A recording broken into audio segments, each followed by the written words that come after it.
The Book of Nahum. The Book of Nahum denounces the enemies of Israel, Nineveh and Assyria. He also promises comfort for his people. His condemnation of other nations is coupled with warnings. Those who continually do evil and oppress God's people will pay a heavy price.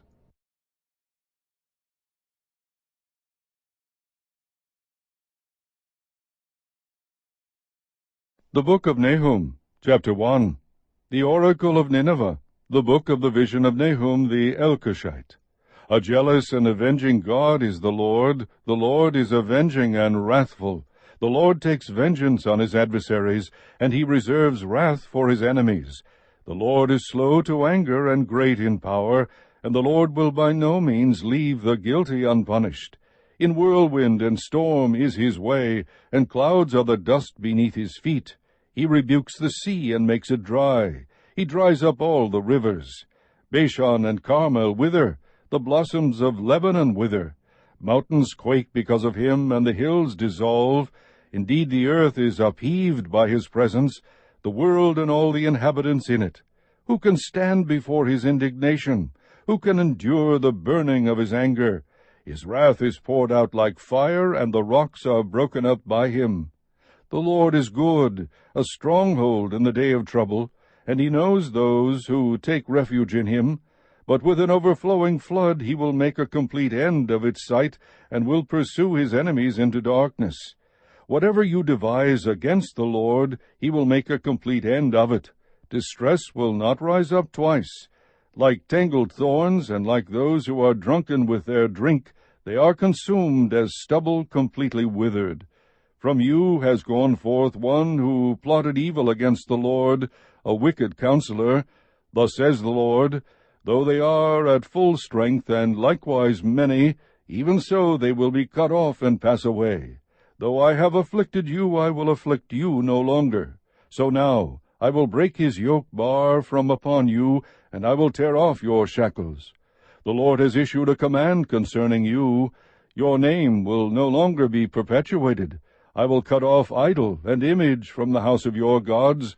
I will prepare your grave, for you are contemptible. Behold, on the mountains the feet of him who brings good news, who announces peace. Celebrate your feasts, O Judah. Pay your vows, for never again will the wicked one pass through you. He is cut off completely.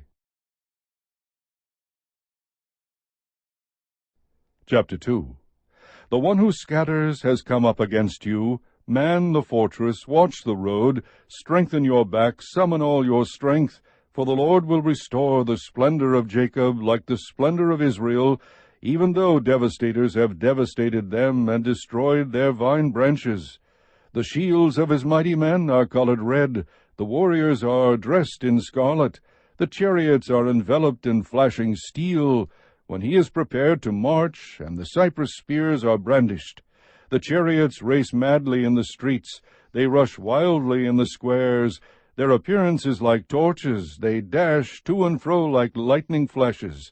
He remembers his nobles, they stumble in their march, they hurry to her wall, and the mantlet is set up. The gates of the rivers are opened, and the palace is dissolved. It is fixed, she is stripped, she is carried away, and her handmaids are moaning like the sound of doves beating on their breasts. Though Nineveh was like a pool of water throughout her days, now they are fleeing. Stop, stop, but no one turns back. Plunder the silver, plunder the gold, for there is no limit the treasure, wealth from every kind of desirable object. She is emptied, yes, she is desolate and waste. Hearts are melting and knees knocking. Also anguish is in the whole body, and all their faces are grown pale.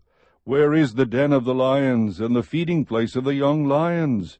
Where the lion, lioness, and lion's cub prowled, with nothing to disturb them. The lion tore enough for his cubs, killed enough for his lionesses, and filled his lairs with prey and his dens with torn flesh. Behold, I am against you, declares the Lord of hosts. I will burn up her chariots in smoke. A sword will devour your young lions.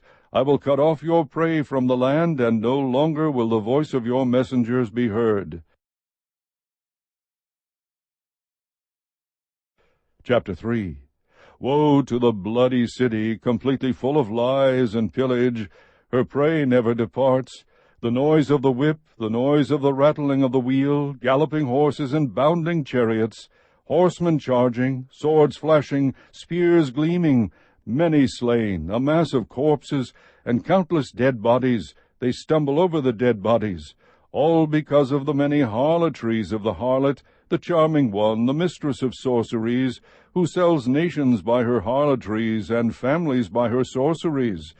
Behold, I am against you, declares the Lord of hosts, and I will lift up your skirts over your face, and show to the nations your nakedness, and to the kingdoms your disgrace. I will throw filth on you, and make you vile, and set you up as a spectacle. And it will come about that all who see you will shrink from you, and say, Nineveh is devastated. Who will grieve for her? Where will I seek comforters for you? Are you better than Nahum, which was situated by the waters of the Nile, with water surrounding her, whose rampart was the sea, whose wall consisted of the sea? Ethiopia was her might, and Egypt too, without limits. Put and Lubim were among her helpers, yet she became an exile. She went into captivity. Also her small children were dashed to pieces at the head of every street. They cast lots for her honorable men, and all her great men were bound with fetters. You too will become drunk, you will be hidden, you too will search for a refuge from the enemy. All your fortifications are fig trees with ripe fruit. When shaken they fall into the eater's mouth. Behold, your people are women in your midst. The gates of your land are opened wide to your enemies. Fire consumes your gate bars. Draw for yourself water for the siege. Strengthen your fortifications. Go into the clay and tread the mortar. Take hold of the brick mold. There fire will consume you. The sword will cut you down. It will consume you as the locust does. Multiply yourself like the creeping locust. Multiply yourself like the swarming locust. You have increased your traders more than the stars of heaven. The creeping locust strips and flies away. Your guardsmen are like the swarming locust. Your marshals are like hordes of grasshoppers settling in the stone walls on a cold day. The sun rises, and they flee, and the place where they are is not known. Your shepherds are sleeping, O king of Assyria. Your nobles are lying down. Your people are scattered on the mountains, and there is no one to regather them. There is no relief for your breakdown. Your wound is incurable. All who hear about you will clap their hands over you, for on whom has not your evil passed continually?